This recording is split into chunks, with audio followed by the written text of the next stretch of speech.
So what's it actually like to work on your brand message? What's it like to work with me? What are the kind of things that we do? What's the approach I take or the end goal? What are the beliefs that inform my process?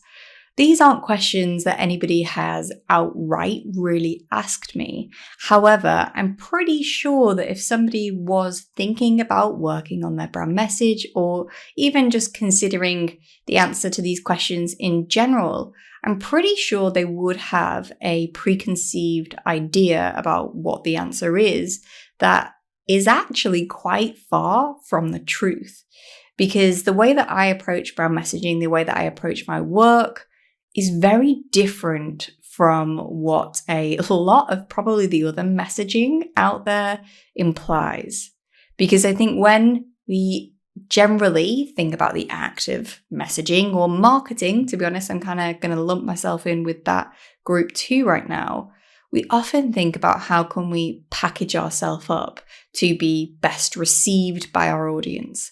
How can we edit and trim and ultimately strip away all the excess until we're left with the most perfect, beautiful answer that are concise and to the point and hide all our ugliness and trim away all the messy bits so that people understand what it is that we do. And while there is an element of truth in some of that, my approach is that when we think about messaging, because of the specific people that I gravitate towards, because of the specific people that I want to work with, which are those that represent their brand, they're the people who are the heart, face, and soul of their business, and usually on some level are trying to influence cultures or go against the grain or disrupt in one way or another. They're trying to do something which feels a little bit rebellious, which is usually why we have such trouble articulating these things, because of the baggage that we carry that stops us from doing that. When you are in that scenario, if you do identify with that description, well, your messiness is actually part of the message. And so when I approach messaging, when I have my sessions with my clients, what I'm trying to do is not package you up, but actually strip away all the layers that are stopping you from naturally just expressing the way that you want to express. I'm not trying to change you. I'm not trying to get you to be anything other than you naturally are. I'm really much more interested in stripping away the shoulds and stripping away the structure that you've placed around yourself, the boundaries that you've placed around yourself that are stopping you from just being able to articulate what it is that you want to do. And generally speaking, while my approach and the results that I want to help you work towards is engaging more people and getting more people to ultimately buy into what you do and pay you money in exchange for that thing because they see the value in it, the actual method of doing so that I take is about helping you be more you. It's about actually getting to the crux of what you want to say and then really just trying to shift all those barriers that you're putting in your own way that are stopping you from just saying it. I think one of the best descriptions that I can give about the way that I work is that I really just act as a beautiful mirror for you. I ask you questions and I'm able to sit in that position of curiousness and hear your answers. And because I don't have your inner dialogue constantly telling me to stop or constantly bombarding with the shoulds, I am able to really hear the magic of what you're saying. And one of the pieces of feedback I get all the time is people feel like I can read their minds, but I'm not at all. I'm listening to what you say, but I'm also very keenly attuned to the energy that's underneath that. So when you speak, I notice what lights you up. I can feel which lands in my body is like, oh, wait, that was important. What you just said, I felt it.